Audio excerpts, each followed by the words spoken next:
I always thought Clara was the kind of woman who wore her heart like a badge. Open, honest, a little too bright for the world. We'd been married 12 years, built a life in a quiet suburb outside Denver, where the mountains loomed like silent judges over our tidy ranch-style home.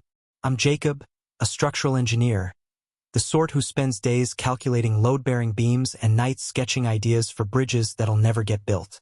Clara worked at a boutique downtown, selling handmade scarves and overpriced candles to tourists. Our life wasn't flashy, but it was ours until I found the first crack. Started with her phone. Not some dramatic moment, just a flicker of oddity. She'd left it on the kitchen counter, buzzing like a trapped fly, and I glanced over out of habit. A name popped up, Talia. I didn't know a Talia.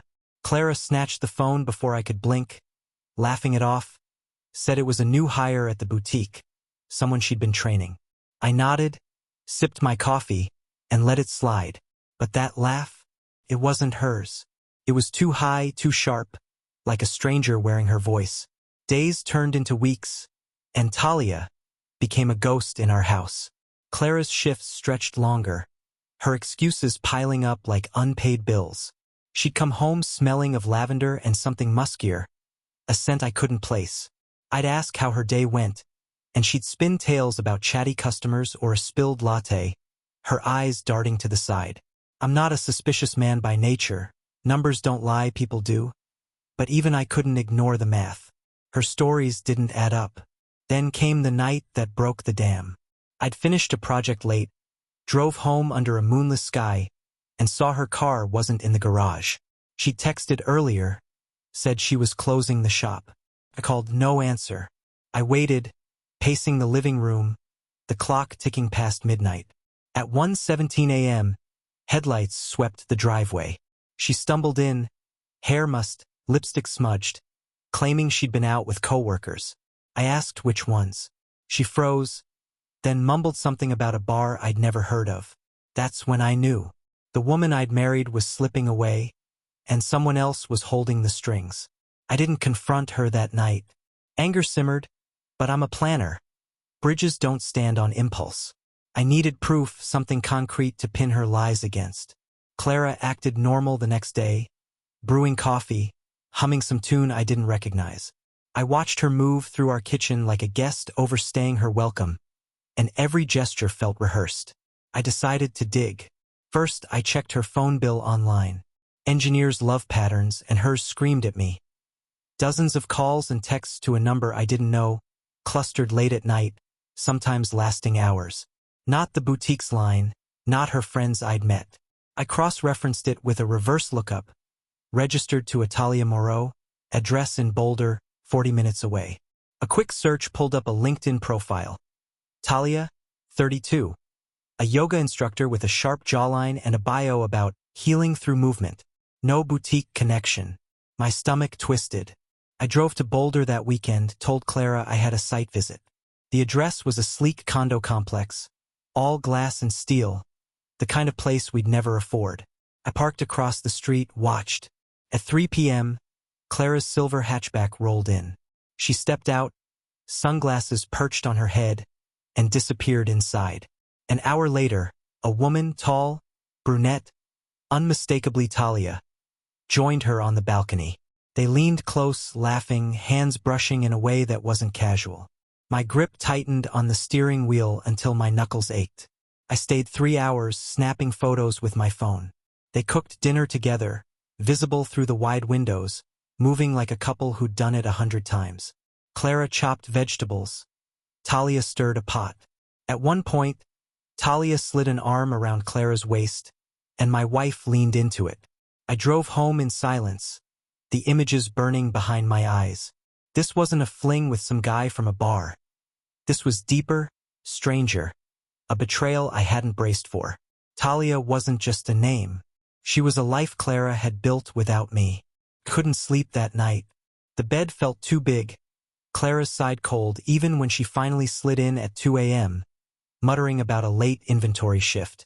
I lay still, breathing slow, mapping the fracture lines in our marriage. She'd always been the free spirit to my straight edges. Her watercolor paintings clashed with my blueprints. But this was a rewrite of who she was, or who I thought she was. I started tracking her. Not proud of it, but necessity outweighs shame. I installed a GPS app on her phone during one of her long showers, synced it to mine. The next week, it pinged Boulder 3 times. Each visit, she'd text me some flimsy excuse, errands, a friend in need. I cross-checked her boutique schedule online. Her extra shifts didn't exist. Meanwhile, Talia's social media painted a picture. Yoga retreats, candlelit dinners, cryptic posts about finding her truth. One photo showed a scarf I'd seen Clara knit, draped over Talia's couch. My gift, repurposed. I dug deeper. Talia wasn't just a yoga guru.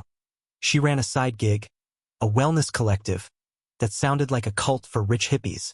Clara's paychecks hadn't changed, but her closet sprouted new clothes. Flowing skirts, silk tops, stuff we couldn't swing on my salary. I found a bank statement shoved in her desk. Deposits from TM Wellness. Hundreds at a time. Was she working for Talia? Funding this double life? The questions gnawed at me, but the answers were worse. One evening, I followed her again. She parked at a studio downtown, not Boulder this time. Through the window, I saw her in a circle of women, Talia at the center, all chanting something I couldn't hear. Clara's face glowed, alive in a way I hadn't seen in years. They hugged afterward, lingering, and when Talia kissed her cheek, Clara didn't pull away. I drove home, hands shaking, plotting.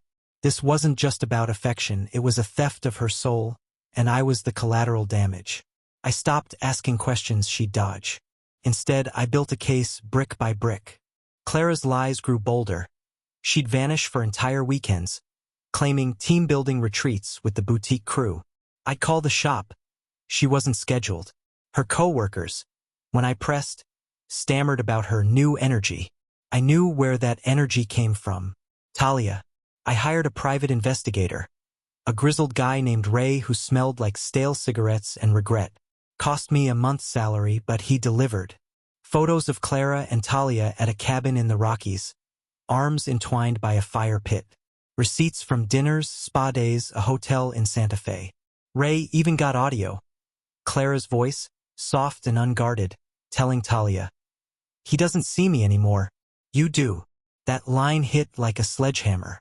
I'd seen her every day for 12 years. And now I was invisible? The investigator found more. Talia's collective wasn't just yoga and incense. It was a network. Women leaving husbands, partners, lives, funneling money into Talia's vision. Clara had sunk thousands into it, draining a savings account I didn't know she'd opened. My name wasn't on it. Ray warned me, "She's in deep, man. This chick's got claws." I thanked him, paid him, and sat in my truck for hours, staring at the evidence. My wife wasn't just cheating. She was defecting. I confronted her that night, showed her the photos, the bank records. She didn't cry or deny it, just sat there, eyes cold, and said, "I've outgrown you, Jacob. Talia's my future." Outgrown me? Like I was a pair of shoes she'd worn through. I asked how long. She said 6 months, but the money trail stretched back 2 years. 2 years of smiles, dinners, promises. All a mask. I told her to leave. She packed a bag and drove off, probably to Boulder. The house echoed without her, but I wasn't empty. I was furious. Clara's absence didn't break me. It sharpened me. I'd spent my life building things, solving problems with steel and math, and now I'd dismantle her world the same way. Revenge isn't rash. It's a design, every angle calculated. I started with Talia. She was the architect of this mess, the one who'd turned my wife into a stranger. I'd make her regret it. First, I researched her collective. Public records showed it was a registered LLC, but the tax filings were sloppy, unreported income, sketchy deductions. I dug into her client list, cross-referencing names from her social media with local divorce filings. A pattern emerged. Women joined, marriages collapsed, money flowed. Talia wasn't just a seductress. She was a grifter. I contacted a friend at the IRS, tipped them off anonymously with copies of Ray's findings. Let the feds chew on that. Next, I hit Clara where it hurt, our shared life. She'd left behind her art studio, canvases, paints, half-finished scarves. I photographed every piece, posted them online as a free estate sale, claiming she'd moved overseas. Strangers picked through her creations while I watched from the porch, sipping whiskey. She called, furious, demanding I stop. I hung up. She'd taken my trust. I'd take her legacy. Then I went after Talia's image. I created fake profiles, disgruntled ex-members of her collective, posting reviews about manipulation, financial pressure, broken families. I seeded them across yoga forums, Boulder community boards, even her Google listing. Her 5-star rating tanked. She'd built her empire on charisma. I'd bury it in doubt. Clara texted me, "You're pathetic." I didn't reply. Pathetic was letting her walk away unscathed. By week 3, cracks showed. Talia's Instagram went private. Clara's car appeared in our driveway one night. She didn't knock, just sat there, then left. I smiled. The revenge was just beginning, and I had 10 more moves to play. Clara's midnight driveway visit lingered in my mind like a blueprint I couldn't unsee. She hadn't come to apologize. She'd come to measure me, to see if I'd cracked. I hadn't. I was steel now, forged in her betrayal. The next phase of my plan targeted Talia's lifeline, her reputation. A grifter like her thrived on trust, and I'd make sure no one trusted her again. I started with her yoga studio. It was her public face, a sleek space in Boulder where she held classes and recruited for her collective. I found its lease records online, signed with a landlord named Greg Hensley, a small-time property mogul. Greg had a website, a contact form. I emailed him as concerned citizen, attaching screenshots of Talia's fake reviews and raised photos of her with Clara, hinting at unstable tenants. I didn't expect much, but 2 days later, I drove by the studio. A for lease sign hung in the window. Greg had moved fast. Talia's followers noticed. Her online posts shifted vague rants about toxic energy and haters. I fed the fire. Using a burner phone, I called local wellness shops that sold her branded candles and oils, posing as a health inspector. I mumbled about pending investigations into her products. Nothing concrete, just enough to spook them. 3 stores dropped her line within a week. Clara's boutique was next. I tipped off her manager about the side hustle draining inventory. The manager fired her via text. I saw the fallout on Clara's social media. A whiny post about betrayal. Irony's a brutal teacher. I wasn't done. Talia's collective had a retreat scheduled. A weekend in Estes Park. $500 a head. I booked a spot under a fake name, wired the fee, then leaked the itinerary to a local gossip blog with a note. Cult vibes or scam? You decide. The blog ran it and registrations tanked. Talia canceled, blaming logistics. I smiled, imagining Clara's face when the checks stopped coming. My revenge wasn't loud, it was a slow bleed, and they were feeling it. The IRS tip paid off faster than I'd hoped. A week after my anonymous nudge, Talia's LLC got an audit notice. I saw it pinned to her condo door when I drove by, a yellow slip flapping in the wind. She'd scrambled, posting pleas for community support online, claiming bureaucratic harassment. Her followers rallied, but the cracks widened. 2 ex-members messaged my fake profiles, spilling stories of pressure and drained accounts. I forwarded their words to the Boulder Daily Camera, unattributed. The paper ran a feature, Wellness or Wealth Grab?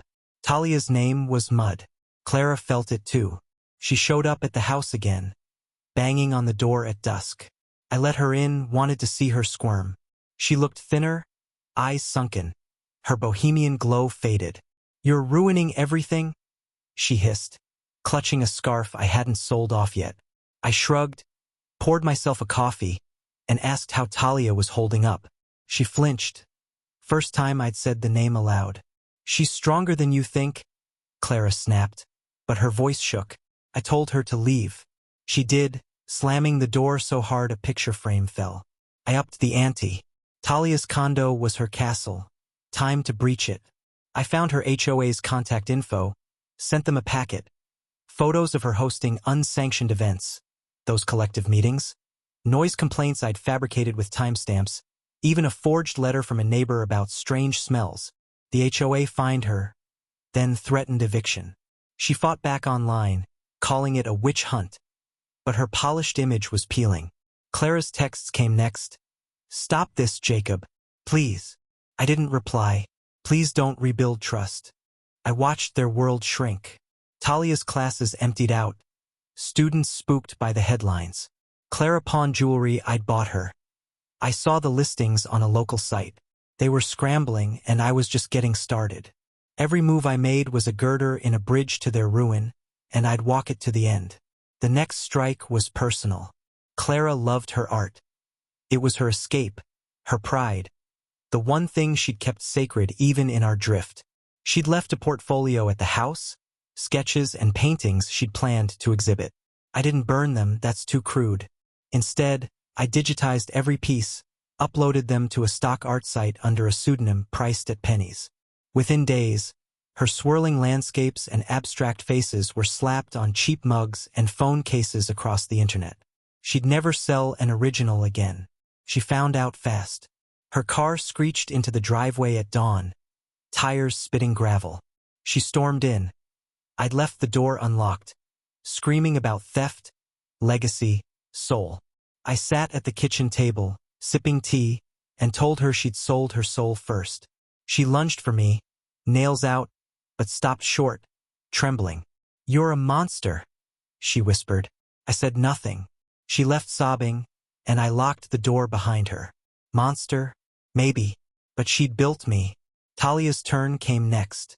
Her yoga certification was her badge of legitimacy, issued by a national board. I filed a complaint. Anonymous, detailed, citing unethical conduct, and linking the newspaper article. The board opened an inquiry. Her credentials got a under review tag online. Studios wouldn't touch her now. I heard through Ray she'd started waitressing at a dive bar. Ironic for a woman who'd preached abundance. Clara was with her, bussing tables. Their empire was a greasy apron. I kept pushing. Talia's condo eviction notice turned final. She moved into a cheap rental, Clara in tow. I sent flowers to the address and signed, with a note, "New beginnings." They'd know it was me. The gesture wasn't kind, it was a blade, twisting.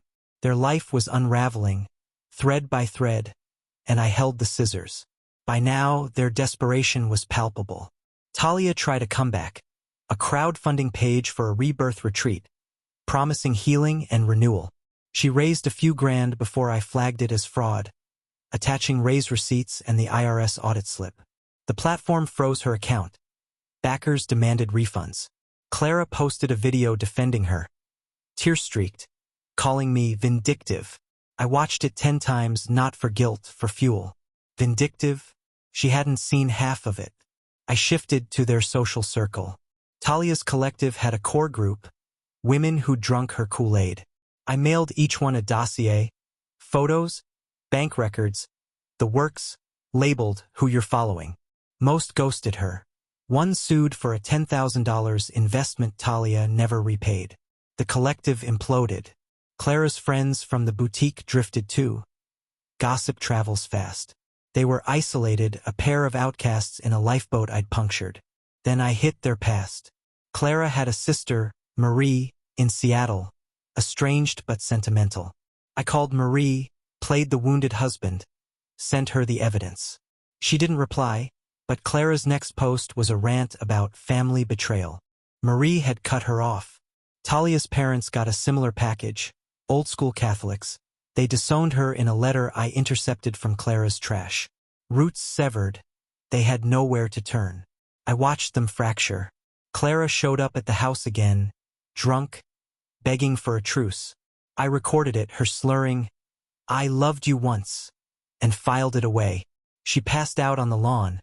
I called a cab, not the cops. Mercy's overrated, but evidence isn't. Talia picked her up, glaring at me through the windshield. I waved. They drove off, and I planned my next move. The endgame loomed. Talia's waitressing gig wouldn't last. Her temper flared online. customers complaining about cold coffee and colder stares. Clara's art was a joke now, her name tied to dollar store prints. They were broken, and I wasn't satisfied. Revenge isn't a finish line.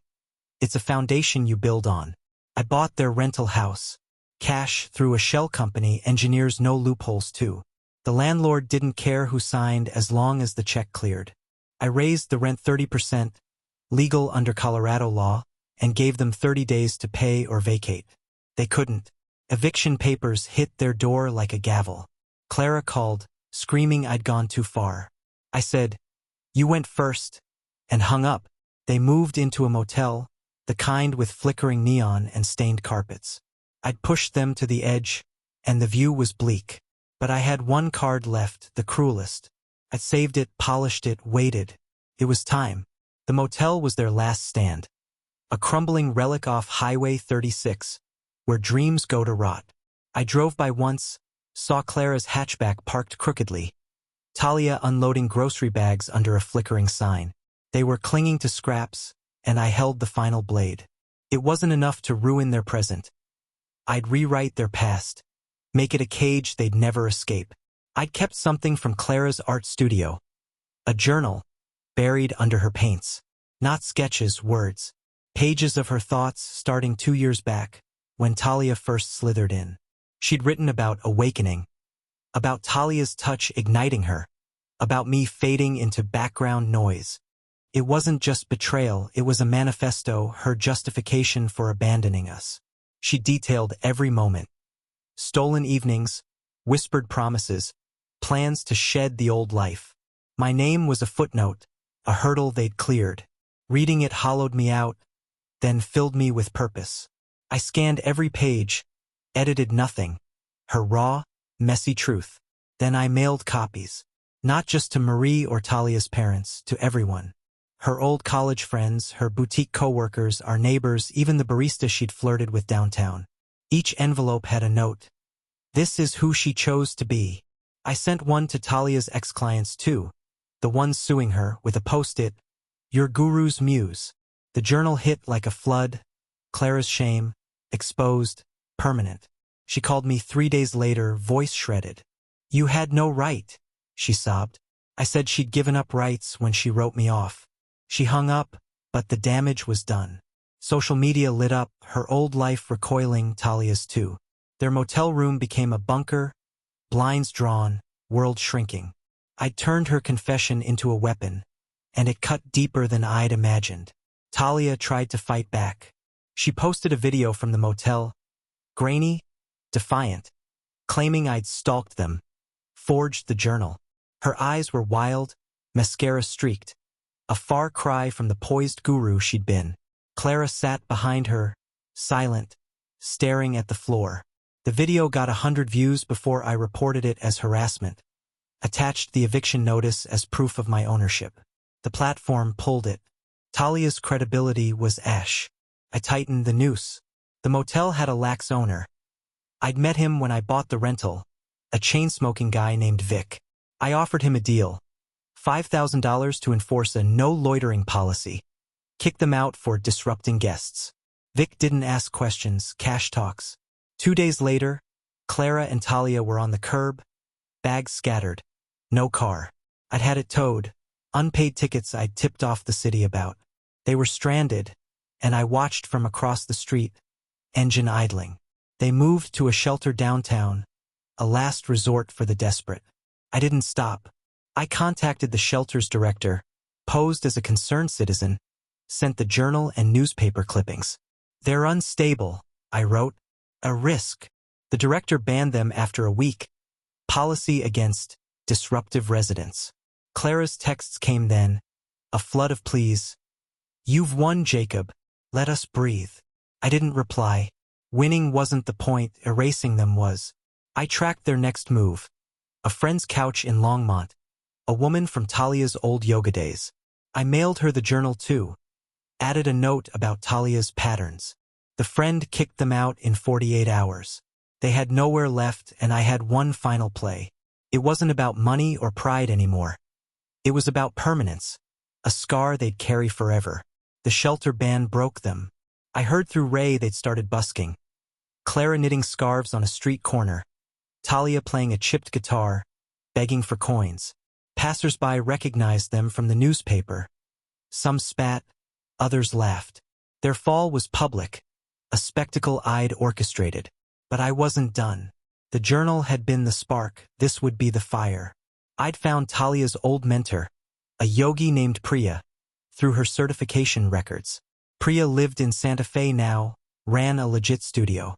I flew there, met her at a cafe, showed her everything. The journal, the collective's collapse, Talia's lies. Priya's face hardened. She trained Talia, vouched for her. She was my star, Priya said, voice tight. I asked her to write a public letter, disavowing Talia, exposing her as a fraud. Priya agreed, penned it that night. It hit yoga blogs the next day, a quiet bombshell. Talia's last shred of legitimacy vanished. Clara felt it too. Her art community, small but loyal, saw the journal's scans online. A gallery owner she'd pitched to years ago emailed me. Furious she'd tainted the craft. He blacklisted her, spread word. Her name became poison. They stopped busking, too much shame. Ray spotted them at a soup kitchen, heads down, silent. I'd stripped their skills, their networks, their hope. Then I played my ace. I'd kept Clara's wedding ring. She'd left it on the dresser. I melted it down, had a jeweler craft 2 pendants. Half hearts, engraved with C and T. I mailed them to the soup kitchen, no note. They'd know. It wasn't a gift. It was a reminder. Their bond had cost them everything, and I'd made it a chain. Winter hit hard. Denver's streets turned gray, wind biting through coats. Clara and Talia were ghosts now. Ray tracked them to a tent under a bridge, one of those makeshift camps the city pretends not to see. They'd sold the pendants for food. I saw them in a pawn shop window, glinting like trophies. My revenge had teeth, but I wanted claws. I went legal. Clara's journal wasn't just a confession, it was evidence. I sued her for fraud, claiming she'd siphoned our joint savings into Talia's scam. The bank records backed me up, those TM wellness deposits.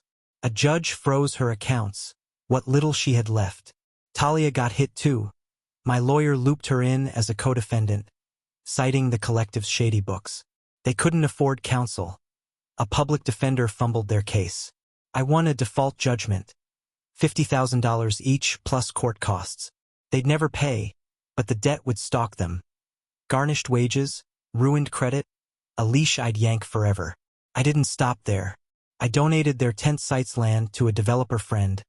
Eminent domain cleared it out. They scattered, no trace. Ray lost them for a week, then found them in a church basement, sleeping on cots. I sent the pastor the journal, suggested they disrupt peace. He turned them away. They were nomads now, untethered, my design complete. I sat in our empty house, sipping bourbon, tracing the path I'd built. Every step, calculated, cold, had led here. They weren't just ruined. They were erased. I'd taken their love, their lives, and turned them into dust. The final twist waited, a quiet dagger I'd bury deep. Spring came, and with it, rumors. Clara and Talia had split. Someone saw Clara hitchhiking west, Talia begging in Boulder. I didn't care where they landed. I'd already won. The house sold, too many ghosts, and I moved to a cabin in the Rockies, a clean slate. But the last piece of my revenge was personal, a secret I'd held since the journal. I'd lied about one thing. The ring wasn't just melted. The jeweler kept a sliver, cast it into a tiny key. I drove to Boulder, found Talia's old condo, re-rented, but the mailbox still worked. I dropped the key inside, no note, no address. She'd never know what it unlocked, but she'd obsess, a riddle to haunt her. Clara got hers too. I mailed it to a P.O. box Ray traced, her last known thread. 2 keys, 2 questions, no answers. I settled into the cabin, blueprints spread on a new table. Bridges again, my old comfort. The phone rarely rang, no one left to call. Clara's journal sat in a safe, a relic of my victory. They'd betrayed me with something rare, a bond one couldn't name, and I'd repaid it with ruin. Not death, worse. A life where every door stayed locked, every mirror showed my shadow. I'd built their end, and it stood stronger than anything they dreamed.